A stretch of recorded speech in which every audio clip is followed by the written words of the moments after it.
Well, the purpose is really to get on top of and stay on top of you know, the recent incidents of violent crime downtown.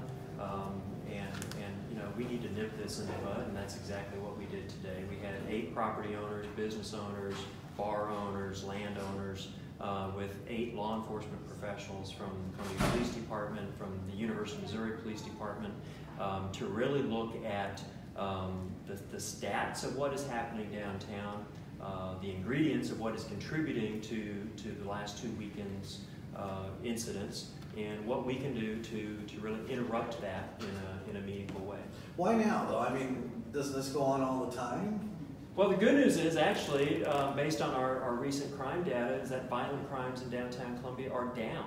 I think it's the last 2 incidents, because they've been so brazen, because it put law enforcement officers at risk, that I felt it was important for their safety and the safety of the general public to put all the stakeholders in one room and look at what are those obvious, simple techniques that we can use to help disperse that crowd more effectively and make sure that everybody has a pleasant experience downtown. Does it boil down to a lack of enforcement of ordinances? Well, the good news is this problem is solvable, and there's a couple challenges there. One, it takes additional resources, but there are, what we identified from both the property owners and law enforcement professionals is that there are some choke points downtown that allows crowds to form and that creates interactions that create conflict. So if we can eliminate those choke points, that's another. We also need to close the conviction gap, and the business owners were more than happy to start sharing and adding surveillance cameras so that law enforcement and our justice system and judges can have the evidence they need. The most recent incidents, you had a victim that was uncooperative, that did not want to pursue charges. It's very difficult to make the case, even if we had that evidence. But if we had some additional law enforcement extenders, if you will, it helps make that case easier.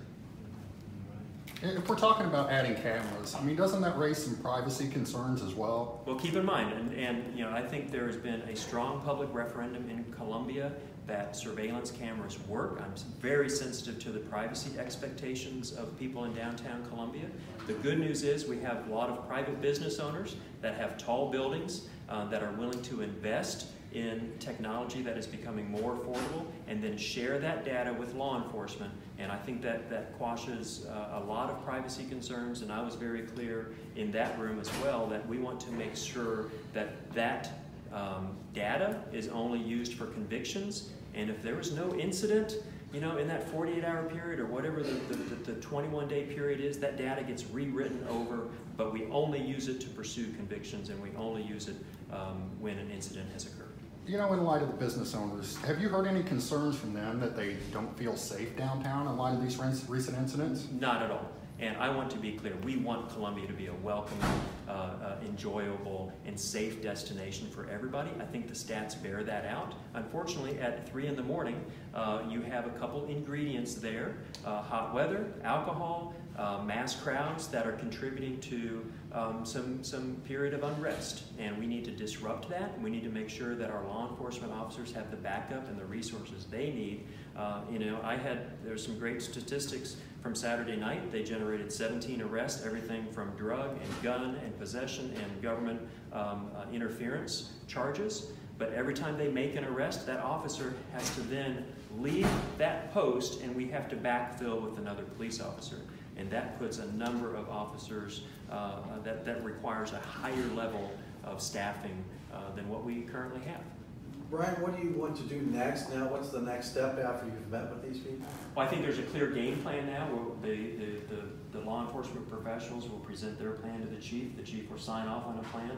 I don't want to go into any specific strategies. I've encouraged additional communication and cooperation with the University of Missouri in ways that we could develop a collaborative policing model that liberates some of our Columbia police officers, either that are responding to traffic accidents on campus or responding to Greektown incidents, where MUPD is more than happy to fill in, enforce the university handbook, and you know, hopefully eliminate about 300 calls a year that our officers are responding on campus, and that we can put them in areas of more intensity. There are reports of people carrying AR-15s. Have those been confirmed? I have not confirmed that. That's what I have heard. I do know that we want everybody to have a safe experience in downtown Columbia, and unfortunately, there are faulty gun laws that allow people to open carry, and that's something that local governments like Columbia are preempted from changing. But I want to make sure that people respect police officers, that they respect law enforcement, and that in turn we're enforcing those codes and those ordinance violations that contribute to larger crimes. So what should someone do if they see a weapon, someone carrying a weapon? Well, I think we all need to be aware of our surroundings, and I don't think you're going to see that any time during the day in downtown Columbia. I think there are people that, for whatever reason, need to carry that in order to intimidate, and that's unfortunate, and we want to make sure that we're enforcing our existing gun laws. You mentioned additional resources maybe being needed. How do you get those? Well, and first of all, we need to know what that price tag is. You know, that a saturation patrol, and trying to get a good figure on that, it's $7,000 to $10,000 per night, per incident.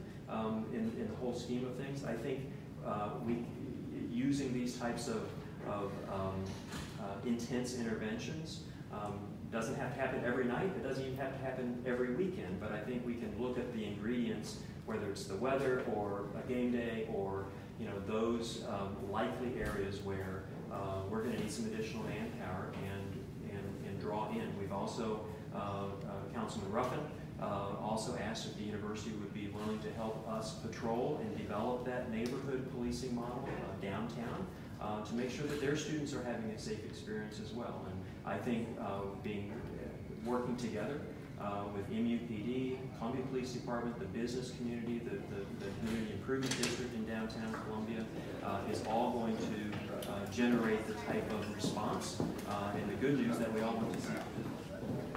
We had a reporter at KMUA speak with Councilman Scala yesterday, and he had concerns that community policing might be bringing officers away from downtown and stretching them out. Is that a concern to you guys, or what's your thoughts on that? It's not for me. I mean, we do have a staffing shortage. I think for the city of Columbia's population, we are under where we need to be in terms of what the Department of Justice recommends. But, for 3,000 people in downtown Columbia, this is their neighborhood. And it requires a different type of community policing model than might work in a residential neighborhood. I was pleased to hear a number of business owners tell me that they know their police officer's name, that our beat patrol in the downtown unit knows their employees by name, knows where they work. All of that contributes to the safety and security that we want for not just business owners, but customers and visitors to downtown. And then if you wouldn't mind, I'd like to change the subject really quickly, just talk about tonight's public hearing on the possible increase in property taxes. Let me put a pin in that for a minute. Are there any other questions on this? Just overall, is it safe to say, are you guys looking to increase the number of officers that will be downtown? Because I just know anyone I talk to just says they feel like there should just be more officers on the ground. So just. I think everyone would agree that we need more police officers. I think there are certain instances where we need to provide the police officers the backup they need to do their job effectively, and that's certainly what we've seen over the last 2 weekends. I think the chief and the city manager were able to hear the concerns from property owners, and they're going to respond appropriately. And then what business owners were at the meeting today? Gosh, we had the owners of Nash Vegas, we had the property owner of the Lofts of Columbia, we had the owner of the Mincer Building, On the Rocks, Willie's Fieldhouse, and the owner of the Broadway Hotel, and Katie Essing with the Downtown Business District, and Councilman Ruffin. Was the owner Medici there? He was out of town. I did reach out to him. Okay. The owner of that building was there. Okay, all right. In light of the most recent 2 or 3 incidents, have we seen any commonality, any link between these? Drugs. Can you elaborate on that at all? I think there's a crowd of people there, and I think people, there's probably 2 things. I think there's a crowd of people and a number of open and notorious drug dealing that is occurring there. And I also think there is another element that just want to come down and see a spectacle.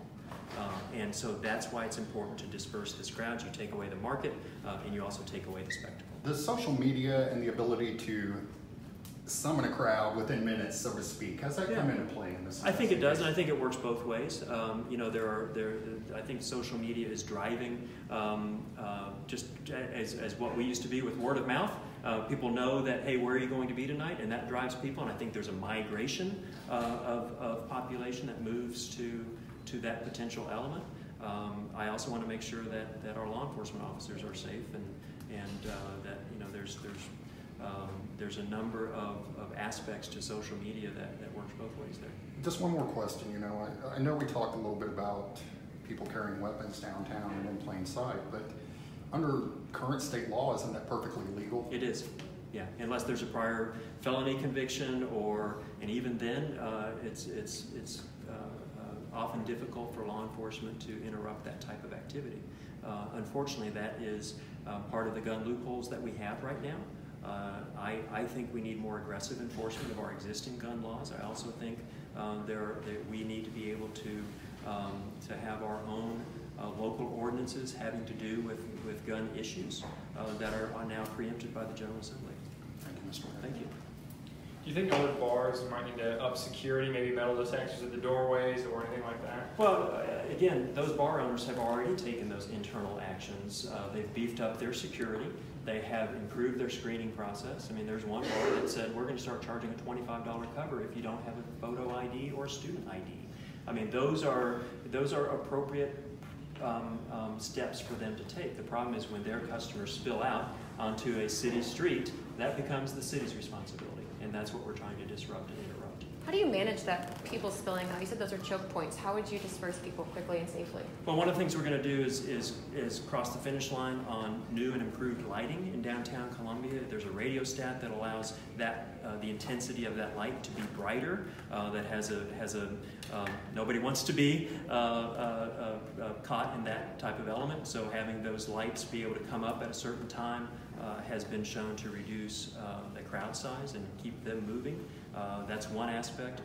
There's a number of other choke points there or parking lots that are attracting large crowds of people that, you know, if we can restrict access to that even temporarily, I think that forces that crowd to disperse more evenly someplace else.